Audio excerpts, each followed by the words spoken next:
And we will look at turning over to our next speaker, which is going to be Dr. Lori Feldman-Winter. And she is here. Her bio is in your folder, but she is very active at the national level in the American Academy of Pediatrics, the section on breastfeeding. And with the Best Fed Beginnings program, she's been a medical consultant on many national projects related to baby friendly, and I look forward to her presentations. Thanks so much, Becky.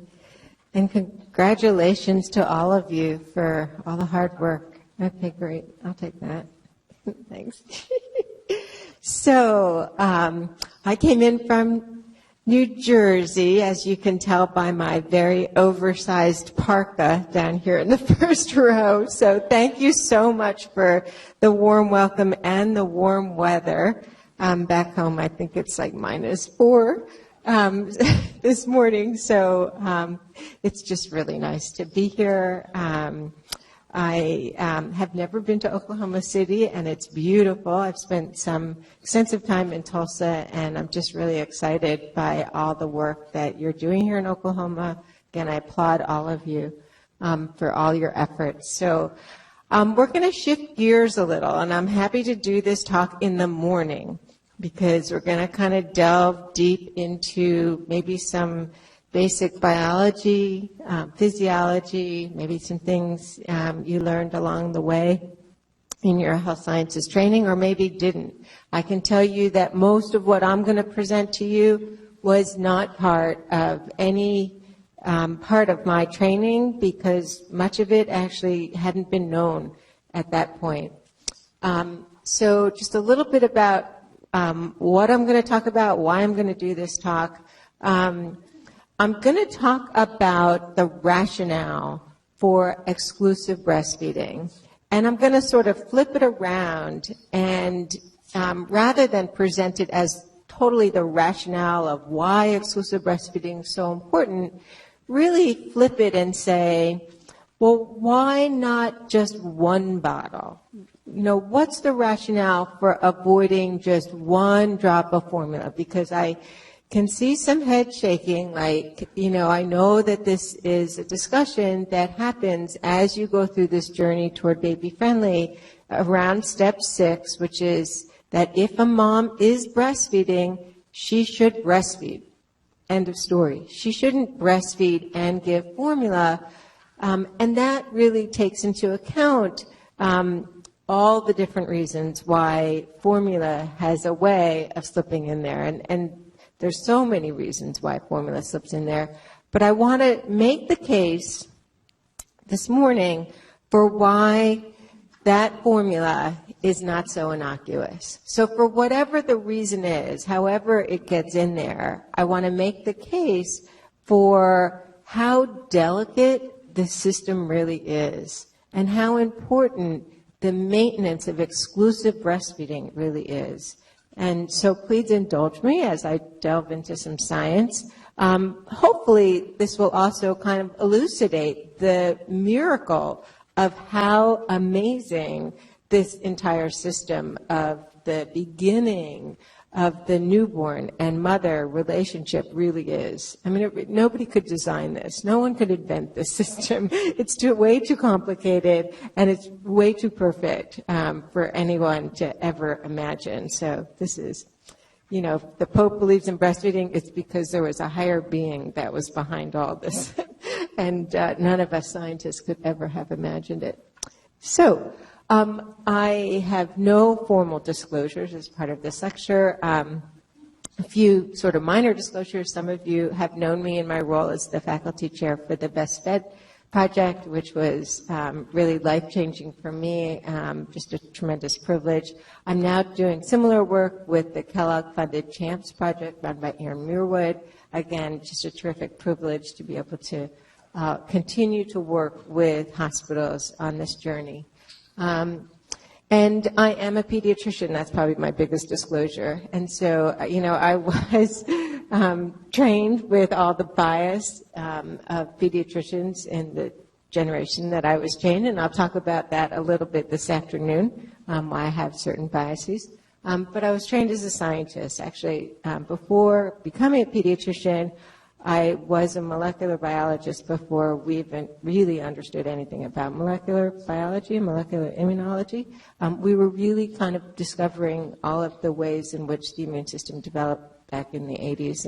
And I've never lost track of that. Have always had this, real peculiar interest in following all the new discoveries. And it's exciting for me to continue to try to share that with everybody that I work with, including even the medical students that I teach. So as I said, we're really going to delve into the molecular mechanisms of how this all works at the level of the newborn's intestine and understand why supplementation really messes this whole thing up. So in the big picture, how do we know it really matters? Well, we know it matters because according to this very large evidence-based review that was funded by the government looking at the outcome measures in infants and children related to breastfeeding, what we found is that there are some health outcome measures that are related not only to overall breastfeeding, but are really reliant upon the exclusivity of breastfeeding. So that gave us some idea that, ear infections can be prevented by breastfeeding, but it's not just any breastfeeding. It really requires exclusivity. So then you have to ask the question, well, what is it about the mechanism of prevention for any one of those outcome measures that makes it reliant upon the exclusivity? What would it be about little bits of formula supplementation that would interfere with those particular outcomes? And I'll just go through them. So acute otitis media, atopic dermatitis, lower respiratory tract infections, asthma, obesity, and the obesity story is getting really interesting, and I'll touch on that this morning. Type 1 diabetes, and there's one more that came out since then, and this paper actually was just published, and it's even more sort of compelling. So this new article presents information about cancer. They looked at, this was from Australia, they looked at a case control study, a pretty large sample size, looking at acute lymphocytic leukemia and brain tumors. They did not find a relationship between breastfeeding and brain tumors. However, in the case of acute lymphocytic leukemia, what they found is that any breastfeeding did seem to matter. So any breastfeeding was protective against ALL. But was most interesting about this study is that they stratified the babies who never got any formula to babies that got formula but not until after 6 months, 2 to 6 months, 15 days to 2 months, and then those that got formula before the first 2 weeks of life. And what they found is that it was really in that population, those babies that got formula in the first 2 days of life had the biggest risk and the only significant risk of increasing their propensity towards having acute lymphocytic leukemia. So what's important about that is to understand that that early supplementation changes something about cancer surveillance really emanating from the immune system that lasts beyond, well beyond, the period of breastfeeding. And so something's happening to set the stage, to allow for that baby to properly handle not only fighting of infection and not getting autoimmune diseases, but really how to handle any kind of insult to the immune system, namely cancer. It's not just about the milk. We have studies, this is the infant feeding study, demonstrating that the process of breastfeeding, so breastfeeding at the breast, actually produces the least likely chance that babies will overfeed in the latter part of the first year of life. And so breastfeeding in and of itself is more protective than breast milk feeding for obesity. But that story gets even more interesting in terms of obesity prevention, and I'll come back to that.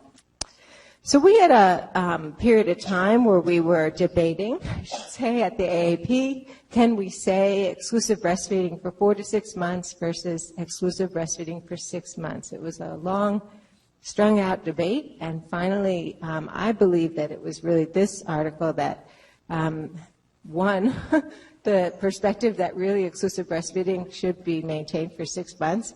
And this study looked at some diseases within the first 6 months of life and then diseases in the latter part of the first year.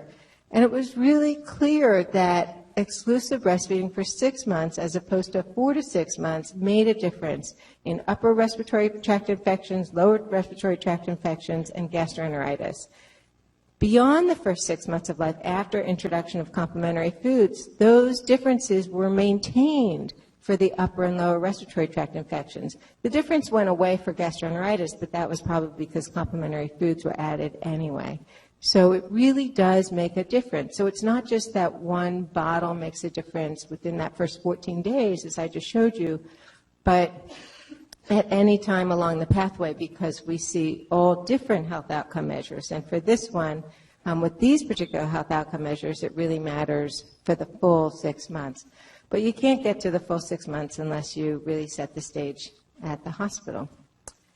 Additional studies looking at formula supplementation increasing the risk of some additional infections. And again, this is new evidence that wasn't actually available at the time of the ARC study, looking at both formula supplementation before 6 months and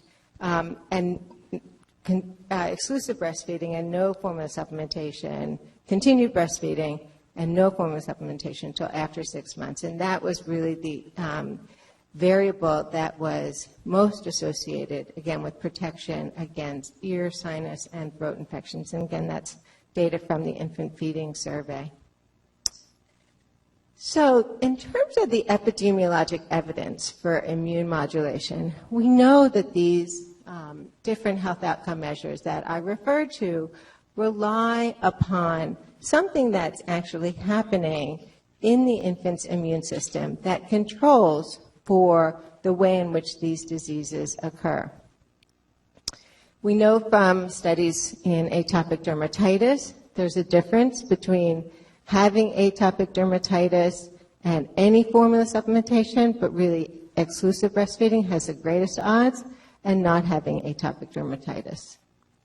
But not all atopic dermatitis is related to infant feeding, and this is why the studies actually get confusing.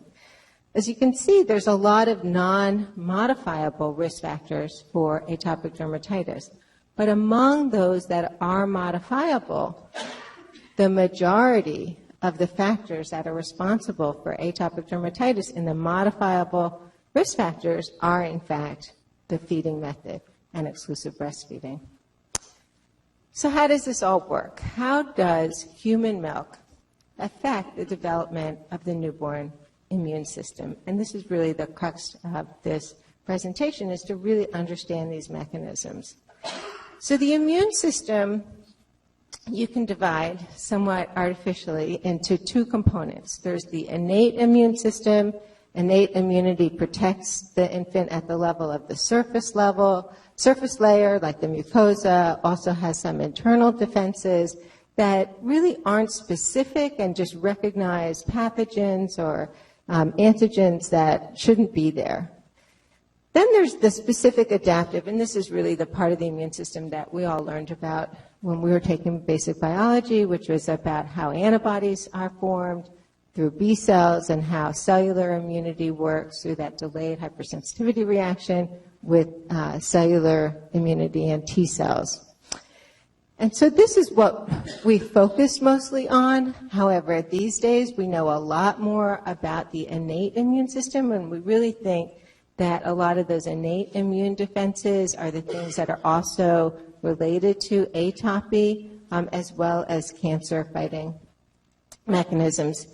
And we now know that these two systems aren't so completely independent. In fact, they're very much related to one another, communicate to one another through these really cool cells called the dendrites. And there's dendrites all over, and I'm going to focus today mostly on those dendrites that occur in the gut.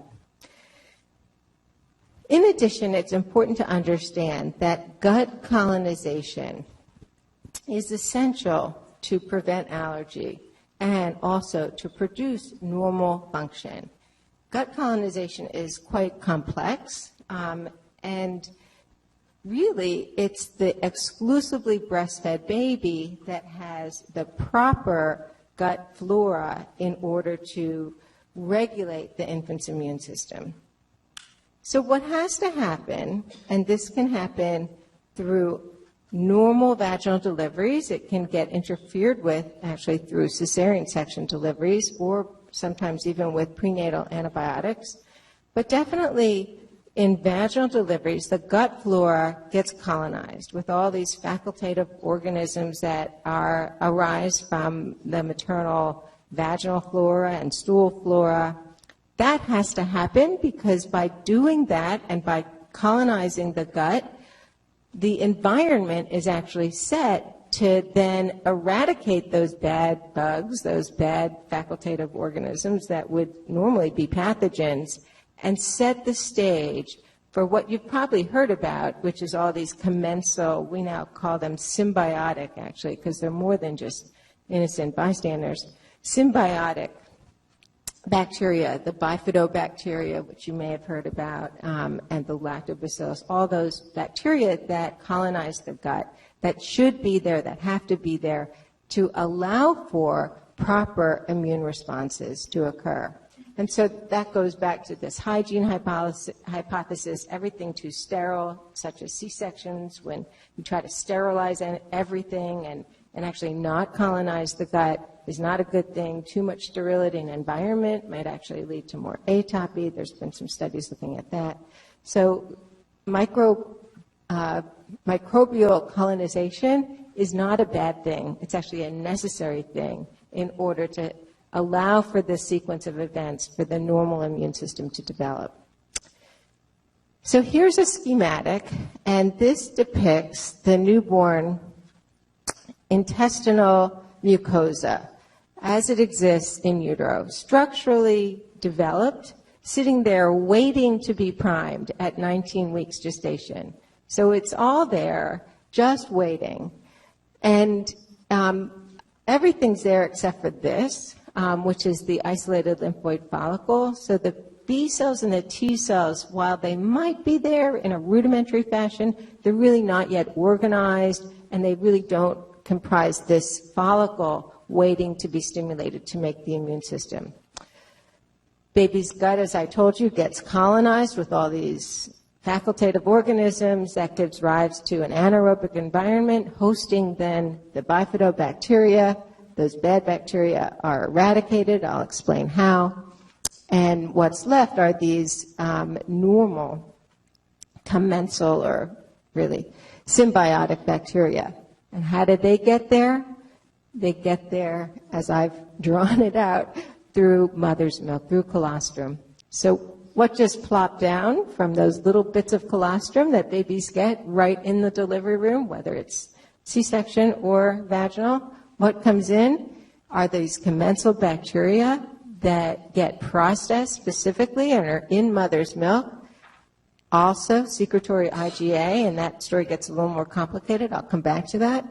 And TGF-beta. And these are all factors that begin to actually organize and structurally regulate the underpinnings of the entire immune system that we live with for life. It's what we get in the first minutes to hours after delivery, and that's it. We set the stage, and that's what's there for life, or not.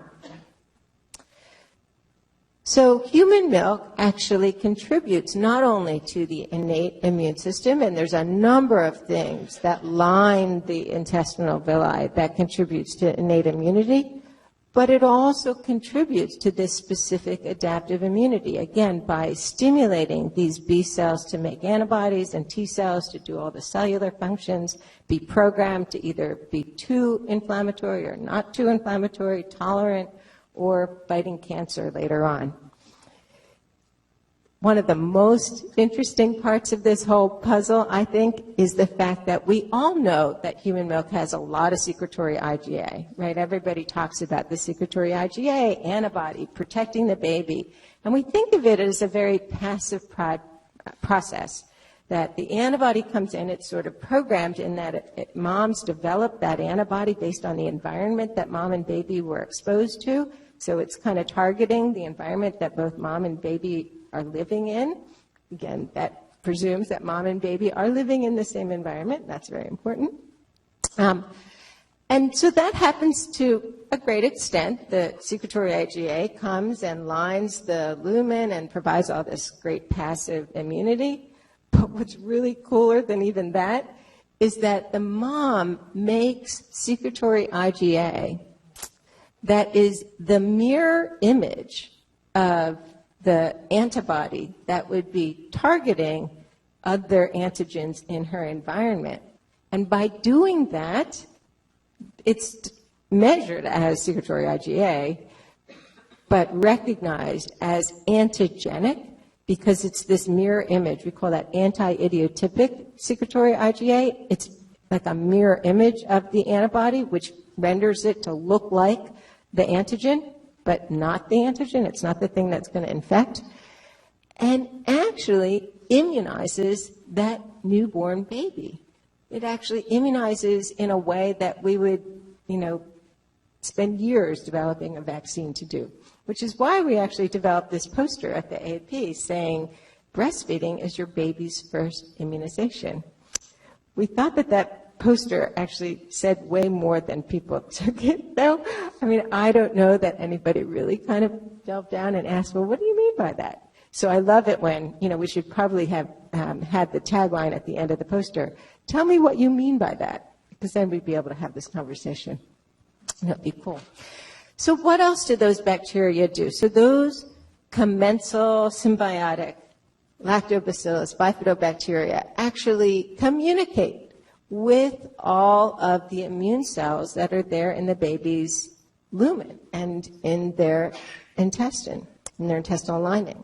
So they regulate what kinds of antigens get through and what doesn't get through.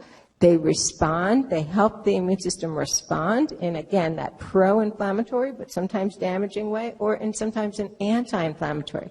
And we think that it's the dysregulation of all that pro-inflammation that can occur without the regulation of these commensal bacteria that allows for too much inflammation. And actually, this is the mechanism probably by which babies, neonates and preemies who are not exclusively human milk fed, why they get necrotizing enterocolitis. So to support those commensal bacteria, they don't just go it alone. Human milk is ideally designed in that the mother actually makes the substrate. So the milk actually is not only the probiotic by providing the commensal bacteria, it's also the prebiotic, because mothers make these human milk oligosaccharides, and there's a huge range of kinds of oligosaccharides that mothers make. Those human milk oligosaccharides actually support the growth of those commensal bacteria. These are non-nutritive carbs. Most of the carbs, other than lactose, in mom's milk is really in the form of this nutrient. We call it non-nutritive for baby, but it's very nutritive for the commensal bacteria. This is what sustains them, and they ferment these oligosaccharides and support their growth. So how do they work? They're very specific, and so there are certain oligosaccharides that allow for binding, and this would be similar to the case of the commensal bacteria, so they serve as those ligands. There's other human milk oligosaccharides that say, no, you're not our friend, you're not allowed to bind. So they either bind the sites on the bacteria or they bind the sites on the little glucose molecules that sit on the intestinal lining and prevent attachment. So they function in regulating which bacteria get to stay and which ones don't get to stay based on this large repertoire of different oligosaccharides. And you can see electron micrographs just showing that. This is the surface layer of a throat allowing pneumococcus to stick to it. That's not so healthy. That's not a good thing that these saccharides do that in that particular case. But in this case, the oligosaccharides block the bacteria from entering the cell. And you can see there's this line here where they're being blocked. So a very effective way of providing host defense.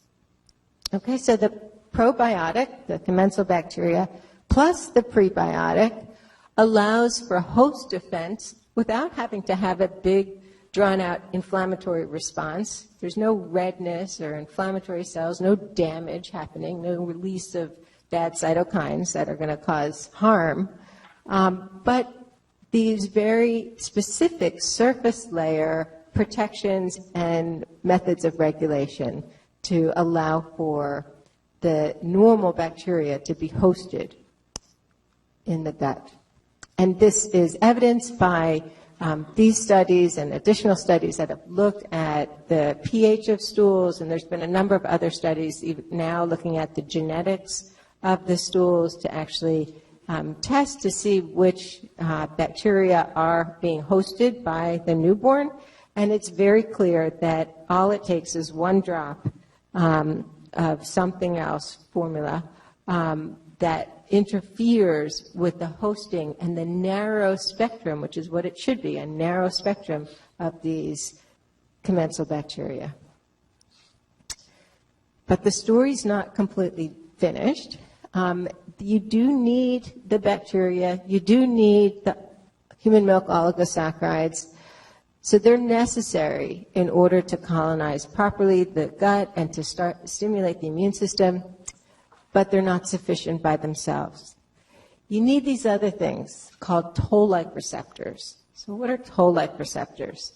The story gets more complicated now with, all these other molecules that have to be there. Toll-like receptors are certain molecules that are present on surface layer of specific cells, like dendrites, that exist within the human gut, the neonate's gut. And certain toll-like receptors bind to certain bacteria. And others bind to other things, other bacteria or other protozoa. So they're very specific. So there's a whole big repertoire of toll-like receptors also that need to be there to help host. And in the presence of something called CD4, which again is another cytokine that just so happens to be in human milk, allows for proper binding of certain bacteria through toll-like receptors. And when toll-like receptors are bound to the bacteria in the presence of CD14, that sets off a whole cascade of events that actually gets rid of the bacteria. So here are the some of the different kinds of toll-like receptors. We're going to focus on these, TLR1 and 2, and then TLR4. It's these TLR4s that bind the lipopolysaccharide-producing gram-negative bacteria, the ones that aren't supposed to be hosted, and TLR1 and 2 that bind the gram-positive bifidobacteria that are, in fact, hosted in the newborn's gut. And in these studies by Le Bourdieu, they were able to demonstrate that human milk, in an upstream way, gets into the cells of the newborn's intestinal lining and signals transcription of genes that actually upregulate the production of TLR4 and 5. And that's basically what all these graphs are for. You see these little spikes, that's human milk. What they studied, and what I think is the most telling argument about why not one bottle, any little bit of interference with exclusive human milk, and this didn't happen. The cells were not stimulated by the human milk to upregulate the TLR4 and 5, again, which binds those gram-negative bacteria, setting off that cascade to get rid of them. And at the same time, and this occurs within the first several hours after birth, that these signaling activities by human milk are actually occurring. So at the same time, there's a negative effect of human milk on the transcription of TLR2 and 3. These are the toll-like receptors that, again, would ordinarily bind the gram-positive bacteria, but remember, if they are bound, then they set off this cascade to get rid of them. Well, they're not rid of because of the fact that there's downregulation of these toll-like receptors, and so they get to be hosted in the newborn gut. So just schematically, here are these little dendrites with the toll-like receptors present, upregulated by human milk, specifically by human milk, setting off this cascade of events that allow the T cells to get rid of the bacteria. Downregulation of TLR1 and 2. So human milk, through the probiotic, the prebiotic, upstream signaling, and probably many more things that we don't even know about yet, allows for not only the hosting of normal host bacteria, the symbiotic commensal bifidobacteria, but probably give an indication that this is a normally functioning immune system in that baby, in the development of that immune system. And so just one bottle not only leads to improper colonization, and we know that, we can tell that the stool flora changes immediately after supplementation. Just one bottle leads to colonization, but also, as we see in the epidemiologic studies, leads to inflammatory responses, atopy, and diseases that outlast the period of breastfeeding. And another factor to consider is, again, how humans actually have so many allergies in the first place. What is the mechanism behind developing an allergic reaction?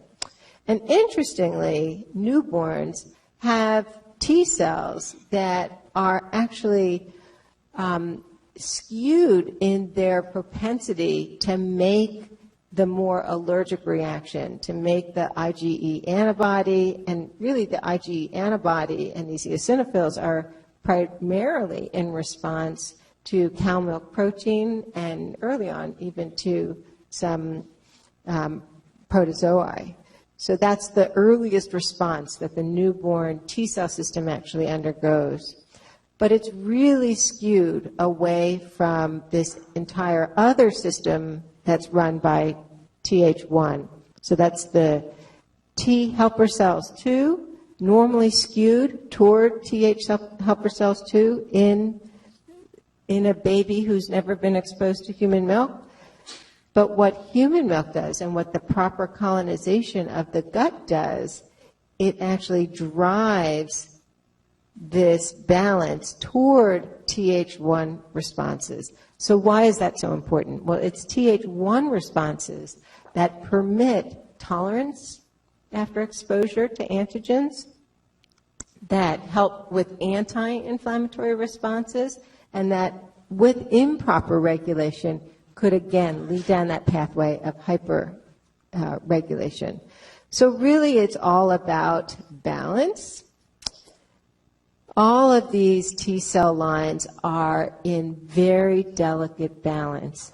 And the proper colonization in the proper environment of human milk, turning on and off genes, and I'll show you another slide about how human milk does that for other genes, allows for this proper balance to occur so that you don't have too much Th2 causing too much allergy. You don't want no Th2 either, because then you really wouldn't be able to mount an immune response to things that are bad.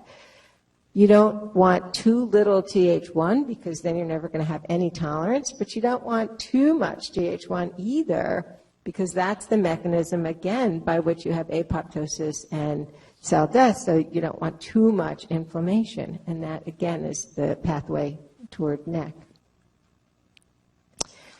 We know, based on simple chest x-rays of the baby.